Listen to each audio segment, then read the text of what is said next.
Welcome to live indeed.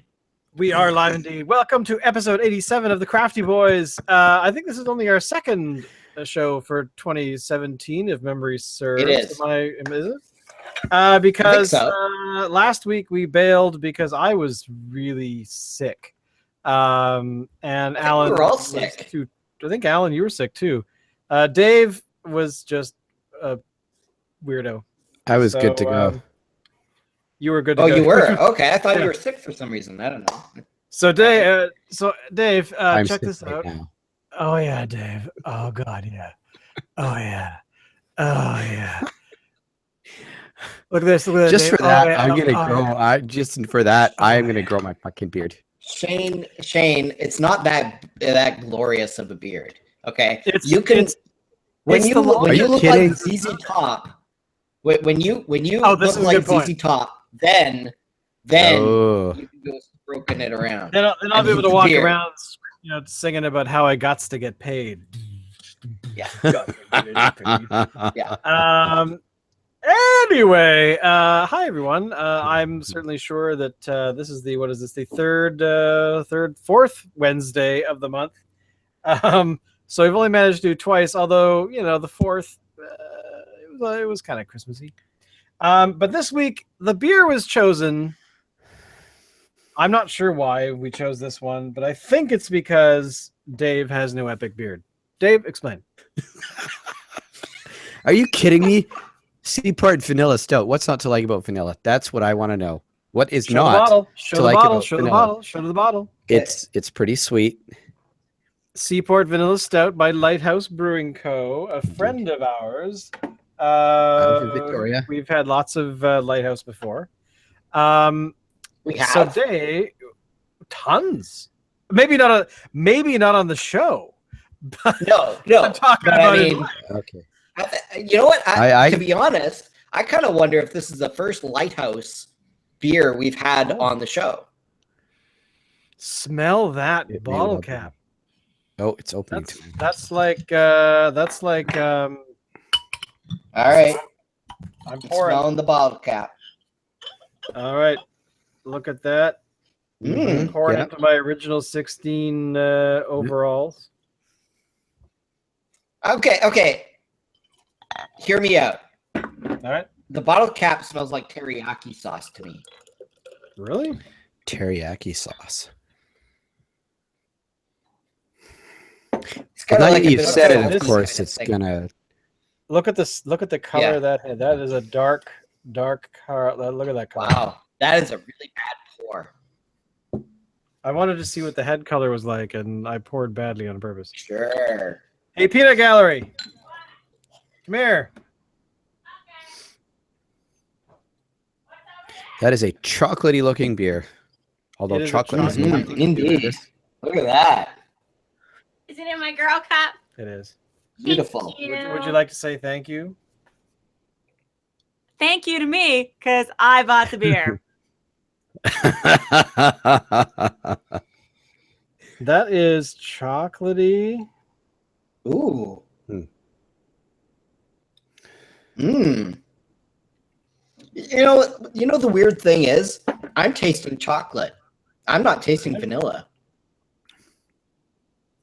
Seaport Vanilla Stout blends seamlessly roast coffee and dark chocolate characters with the exotic flavor of pure vanilla.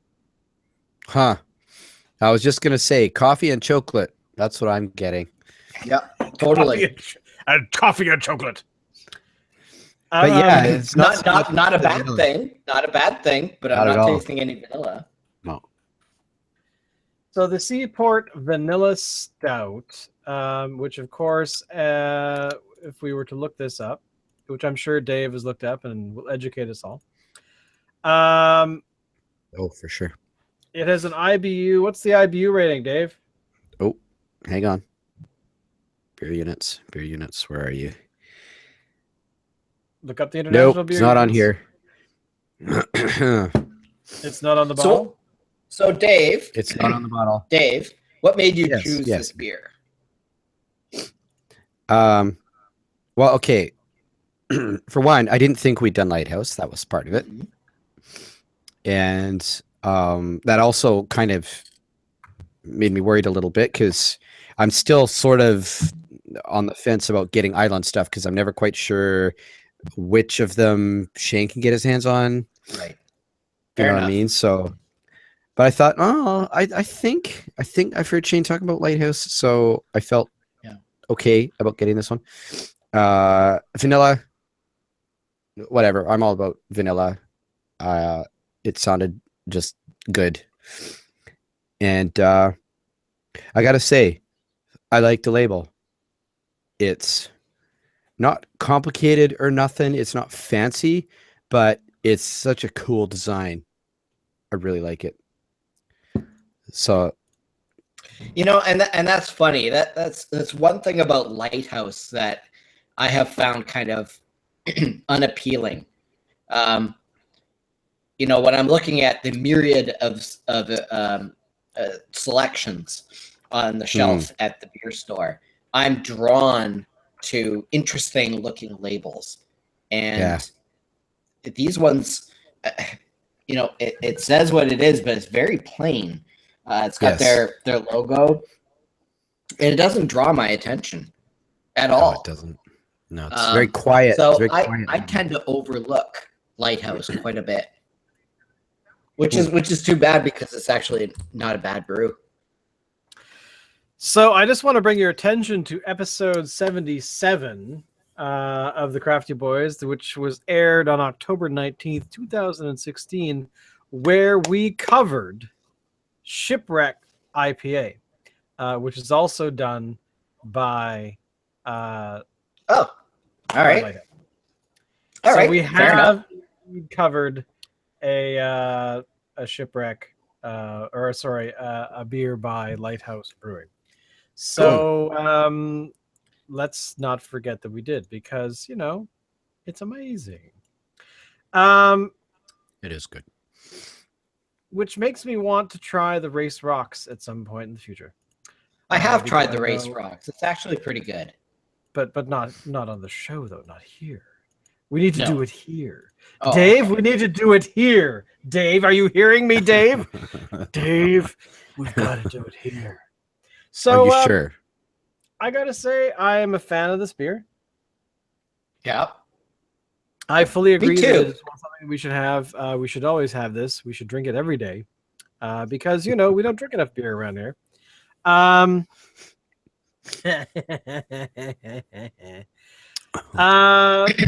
well, as far as vanilla, it's as like far as a drinking vanilla chocolate. stout goes, as far as vanilla stout goes, is this like the best vanilla stout we've ever had, or is this the only one? Only. I'm thinking. No, we had the Mill Street Vanilla Porter at one point. Yep. And Mill Street from Ontario. And I liked it. I thought that was really tasty. And that had quite a strong vanilla flavor. I like this too, but it doesn't have the vanilla flavor. So if I was going for something that had a strong vanilla flavor, I'd probably go with the Mill Street. But that's not to say this brew isn't a good brew. It is. It's a very good brew. I really like it. Well, the very first stout we had was our very first episode, which was the Milk Stout Bean Me Up by Fuddles, I think. So we have actually had them before, or had a stout before. And we've had lots of stouts, but vanilla stouts? But vanilla stouts, no. I was just going to say, because I just looked up all of the stouts that we currently have in our repertoire. The hijacking of your dick pics. So we've had 1, 2, 3, 4, 5, 6, 7, 8, 9. Looks like we've done 10 now. 10. About. Yeah. Since the beginning. I thought it would have been more, but I would have thought more as well. But I mean, again, some of them might not be called stouts for whatever reason. We could have called them something else. So we're giving the beer a thumbs up, right? I have to say this beer easily Lighthouse Seaport Vanilla Stout gets a thumbs up for me. Okay, Dave? Absolutely. Okay. It's not quite what I was expecting. I'll say that because, yeah, it's, as we've already said, It's not super vanilla y, but I like the flavor that it does have. Mm-hmm. It's quite nice. I like the chocolate. So I give it a thumbs up as well. So Dave, Alan, how's your 2017 going so far? Mine has been stellar. What about yours?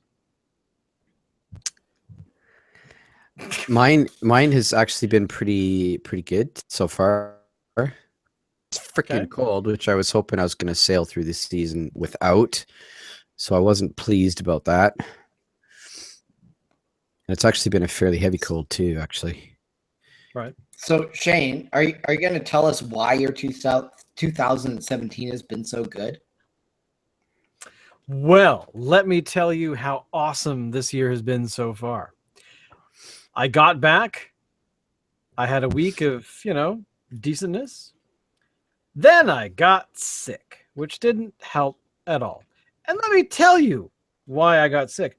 My family called me up, said, "Hey, Shane, we're coming to town. We got some doctor stuff to do. Can you come pick us up at the ferry?" I said, "Sure, not a problem." Drove out there. And then after that, I realized that both people that came were just like everywhere.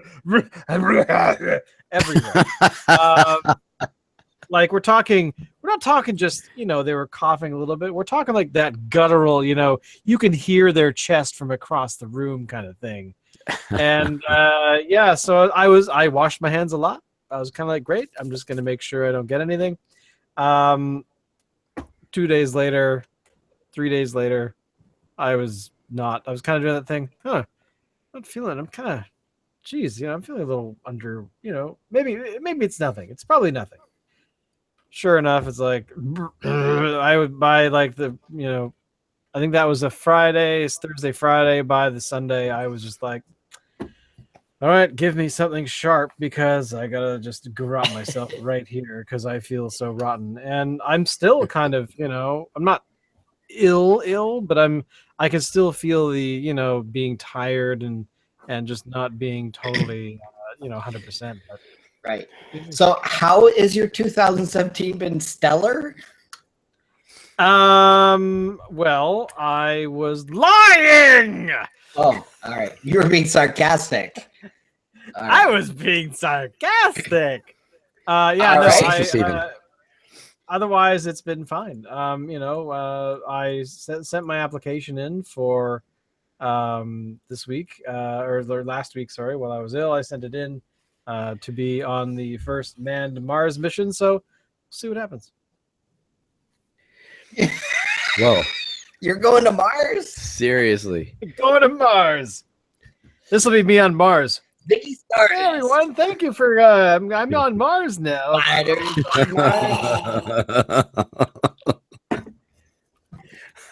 Gonna use the alien technology. Wait, start the reaction. I say, open your mind. Open your mind. It's been a while since I've seen that film. By the way, have you ever seen the remake of that film? No. Yes. I refuse to. I got through about a minute, maybe. It was terrible. It was not that bad. It was brutal. It was so terrible. Whatever. You actually watched it? I did. I barely remember it, honestly. So obviously it didn't have a huge impact on me. I can never speak to you again. Let's pretend that Dave isn't here. So anyway, Alan, what kind of other things are going on in the beer universe, Alan? Because it's too bad that you and I are the only people here today. Dave couldn't make it. Yeah. Because, well, there is something that I wanted to talk about that is kind of, I don't know, maybe it's serious. So Persephone Brewing, which is an interesting brewery that is just outside of Gibsons, BC. It's a brewery and a farm. So what they do on this farm is they grow their hops and grains, and they grow some other stuff as well to use in the brewery. Now, the agricultural land reserve policies state that for a brewery to be housed on a farm, they must use 50% of their farmland to grow crops for use at the brewery. Otherwise, the brewery has to get out. And the ALR has determined that Persephone is not using 50% of its arable land for growing crops for its brewing. Persephone Brewing may get evicted from its own property, if that makes any sense. So there's a movement afoot to save Persephone Brewing. I suppose the worst case scenario is that they just move the brewery off the farmland and just move it somewhere else, but that's going to increase their operating costs, I would think, quite a bit. So I'm not sure if that would mean the end of Persephone Brewing, which would mean the end of the farm, because they are growing their own hops and grains and stuff like that. But the problem is that they're also growing other things like vegetables and stuff like that that they don't use in their beer, but they use for other things. I call shenanigans, and I think that we should boycott the BC government. Agreed. I think that will really put them in their place. You know, I have a love-hate relationship about this, mainly because I really would like to support Persephone because I think their product is decent. But I'd also like to support the ALR because I kind of, I don't know. I have this thing I get what they're saying, right? I mean, the ALR is there to protect farmland from improper use. Yeah. And I think that it is... Now, here's the thing. I'm kind of curious what their vegetables are for. They grow them to sell them? Grow them to... I don't know. It doesn't... The article doesn't say. But... I would like to know that, because to me that seems like if they're still at least growing stuff to sell, just because they're not putting it into their beer doesn't mean... I don't know. That makes no sense to me. In the article here from the Vancouver Sun, it says that the irony is that Persephone is the only landowner in the immediate area that is farming. In their case, vegetables, honey, apples, and about 5 acres of hops, which they use on site. Nearby agricultural land reserve parcels are being used for estate-style residences.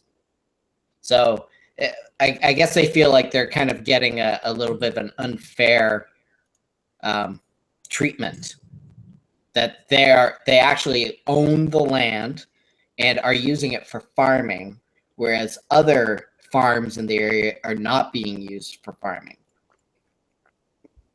What are they being used for then if they're farms? Well, large estate properties. So, like, there's a house with nothing else on it, just a bunch of land. Well, apparently what it is that the rules are different for wineries and breweries. Okay. Okay, so the wineries are allowed to function as a farm, whereas the breweries are treated differently for some reason. This is my understanding. It's class warfare. I'll admit that I'm a little bit confused by the whole thing. I don't know exactly what the ins and outs of it are. But it's really interesting, and I don't know if it wouldn't be a problem if Persephone just sort of like grew more hops or grew more grains for their brewing. Probably they've grown all the hops that they need, and growing some grains here is maybe not feasible. They have to bring it in from Alberta or Saskatchewan or wherever else. And then the rest of it they just use for whatever. I don't know. Kind of makes you want to go out and build your own Death Star. When it really comes down to it, Let's do it. build a Death Star. Speaking of which, where do you think the trench is on the Death Star? Oh my god.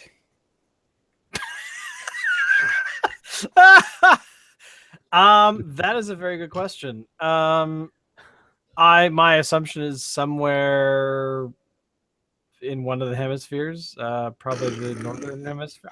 Who knows? I've never actually, to be honest, for the longest time growing up, I mean, I always thought it was the big, equator. The equator. Trench. But, most people would agree. But as I got older, I'm like, that's not the trench. The trench is a lot smaller than that, and that's got all the, Well, that's what I always thought as well.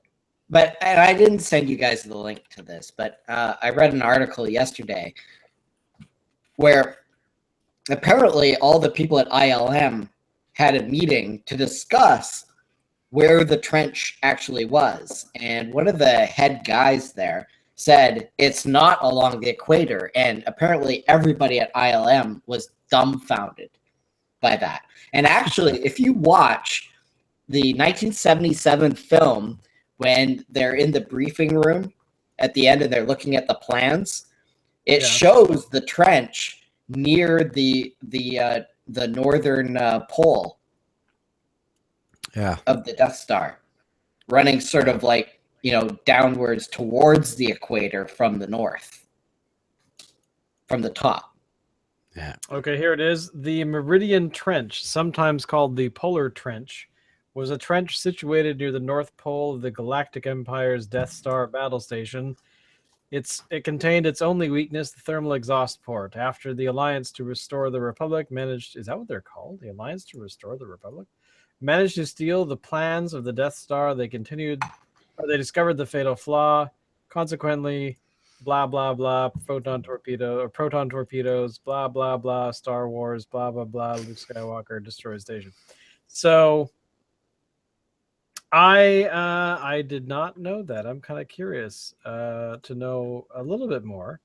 But yeah, I mean, but I that was the the whole thing where for the longest time I thought it was elsewhere. But here we go. According to the schematic of the Death Star, the Polar Trench is a trench along the northern side of the command sector. So there you go. Interesting. You know what? I knew it wasn't the equator of the Death Star, right? I mean, it just didn't make sense. But I didn't know where else it could be. So I was kind of like, well, maybe, movie magic. It is the equator. It's just different size depending on where you are. I don't know. But that makes more sense. I'm kind of curious actually as to whether or not when they built the second Death Star, did they know the flaw was there?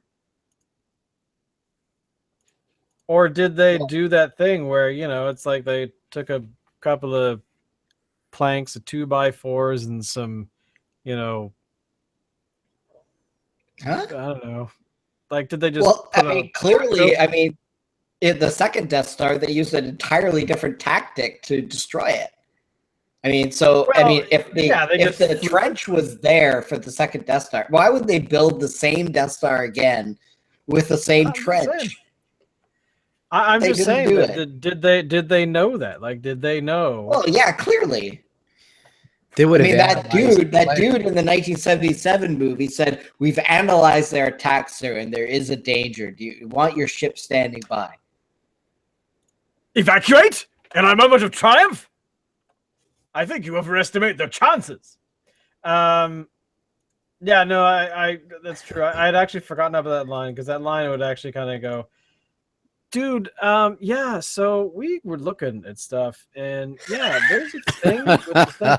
However, they all did blow up and die. So did that information get translated into a message going, anyone else who wants to build a Death Star, beware, don't forget this thing. Well, no, because they would have had the plan somewhere else, like Coruscant or something. Well, yeah, but did they actually know there was a flaw? Because if they only discovered the flaw was there during the attack. I think so. I mean, Darth Vader got away. He survived. He would have told the Emperor. But he was in his spaceship. He was flying around shooting people. You know, he wasn't actually there. Yeah, but he was right behind Luke when Luke shot the thing. I mean, he had the Force and everything. He's not dumb. Yeah, Vader probably would have remembered. Hayden Christensen was dumb. Darth Vader's smart. Oh, shit. Oh. So much for that, viewer. Yeah, screw you, Hayden Christensen. Your success and stuff, you jerk. But yeah, I mean, I don't know. I was just curious if that was the thing that they would be concerned about, but I'm assuming not. And I think if I were to build a Death Star, I'd probably use some different plans. I would think, but anyway, I'm trying to work my brain back to figure out how the hell we got started talking about the Death Star from Persephone Brewing. Yeah. So the thing with Persephone is it sucks, and I hope everything works out for them. But the ALR is meant to protect farmland, and I'm happy that it's there. So then, how are we going to solve the problem of us getting up onto the moon to brew some beer? Well, it's interesting that you mentioned that, because we were talking about the Death Star, and we're talking about how you're going to go to Mars, to be with the spiders and Ziggy Stardust. Oh, really? Yeah.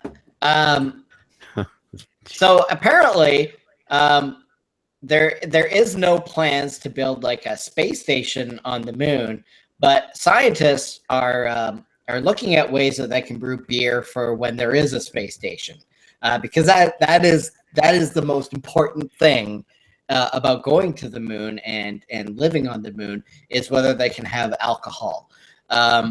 So there's a bunch of scientists at the University of California that have designed a special fermentation device. It's about the size of a beer can, that they're going to transport to the moon on an Indian spacecraft that's tentatively set to launch by the end of 2017. And it will hopefully determine if fermentation can work under lunar conditions.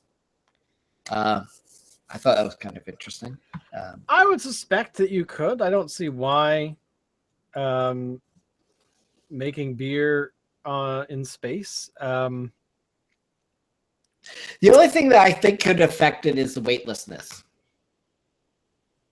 Why? I'm trying to think of why that would be. Like, is there something about yeast in space that wouldn't allow it to do its magic? No, I think it would, but when you brew beer here, all the yeast sediment settles to the bottom of the carboy, right? And then you filter that stuff out, or you don't even filter it out. You just take the stuff that's on top and you leave the stuff that's on the bottom.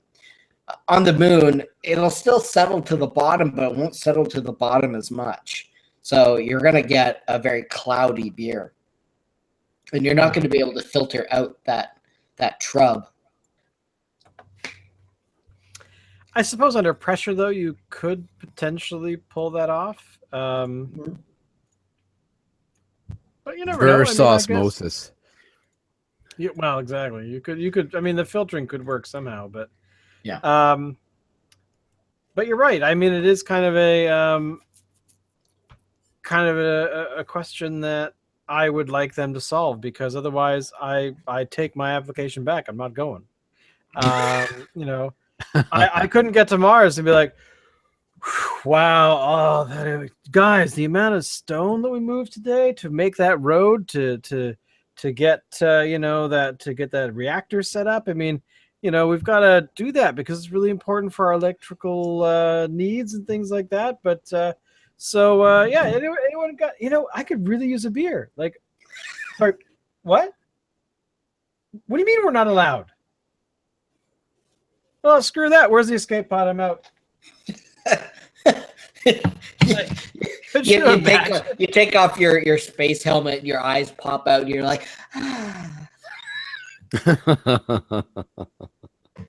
I'd rather die than go through life without beer.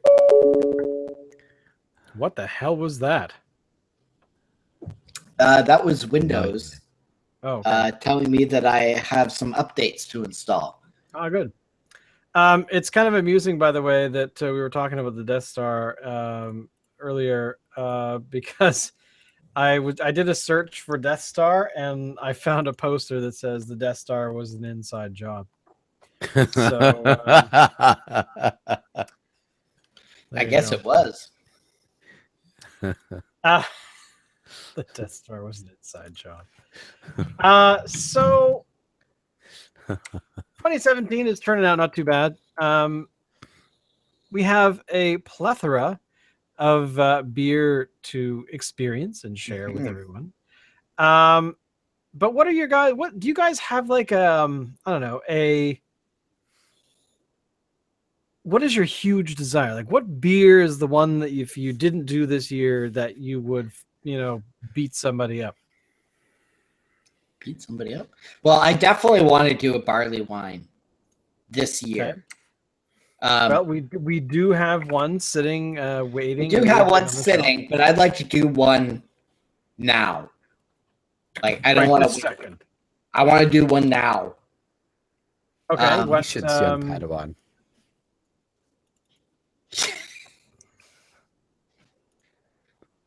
Take that. So, but it won't be next week. Because I've already chosen the beer for next week. But we can't tell anyone. Don't tell anyone. No, I'm not telling anybody. I saw it and I was like, I took it to drink you. Yep. Actually, it'll be lucky if it lasts next week.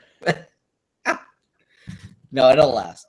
I'll keep it. But do you have what are your other ones? Like, do you have any others that you can think of? Well, you know what? I mean, there's so many seasonals that come up, and you don't know what they're coming out with until they do.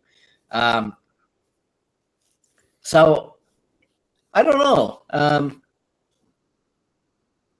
I guess we'll have to see what comes out. But if I see something that like the peanut butter beer that we did just before Christmas, that was really good. I'd almost hazard to say it was one of the best beers that we did last year. Really? I think so. That's a bold statement, sir. Well, it is, and I think it's worthy. So, in fact, I've got one of those beers kind of in storage right now, and I may get a couple more. It was that good. But stuff like that is going to come out, and you never know until you see it. You know what might be a good beer? A chocolate chip cookie beer. Really? Maybe. Okay. You don't sound convinced. Well, no, I'm just trying to think of how would that work exactly. Well, it would probably taste chocolatey. I think it would be pretty good, actually.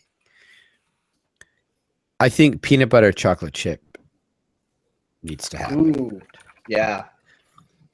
I'm with you on that one.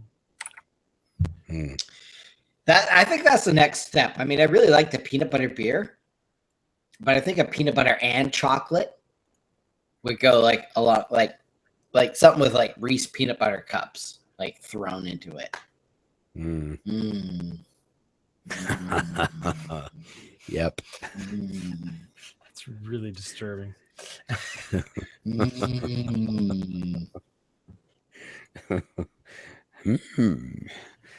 Oh. What would you like to see? Just listening to the audio of that is just like.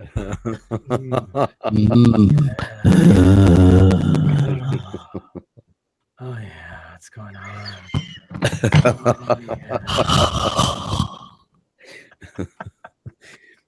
Shane's got his work cut out for meditating this shit together. Well, what kind of beers would you guys like to try this year? I really want to find the most epic IPA that we can. Like, to me, we've had some really good ones, but I really want a good one. Just something you go back to and you're like, that is good, and I have to have it this many times. Right. I don't know. That's just how I feel about it. What about you, Dave? I think for me, it would have to be a ginger. Yeah, I think that I don't know why. That's kind of the one that I'm a sucker for. When I was still living over there, I remember bringing, actually, this was to your place, Shane, some Ginger Ninja. Oh, yeah.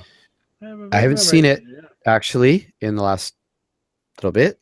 I haven't looked hard for it, but I'm pretty sure it's a summer seasonal. So I have not seen it since, but I would have to say, hands down, that was my favorite that I've ever had. So I continue to keep my eyes peeled for the next ginger. Okay. So I'm a sucker for the ginger. Cool. Yeah. He likes redheads. I do. That's what it sounds like. What can I say? Must have Hey, more. Redheads are pretty awesome. They are, actually. Fight with you on that one. That's So, what's the final word on the Seaport Vanilla Stout? It's gone. Same, but I mine's think almost it's six thumbs up. 6 thumbs. I think it's 6 thumbs. Yeah, all right. 6 thumbs up. There's All right. my Well, 2. on that note, thank you everyone for watching, and don't forget to come back next week when the beer that's already chosen this week is going to be next week, and we don't know what it is because Alan won't tell us until. I told you. Yeah.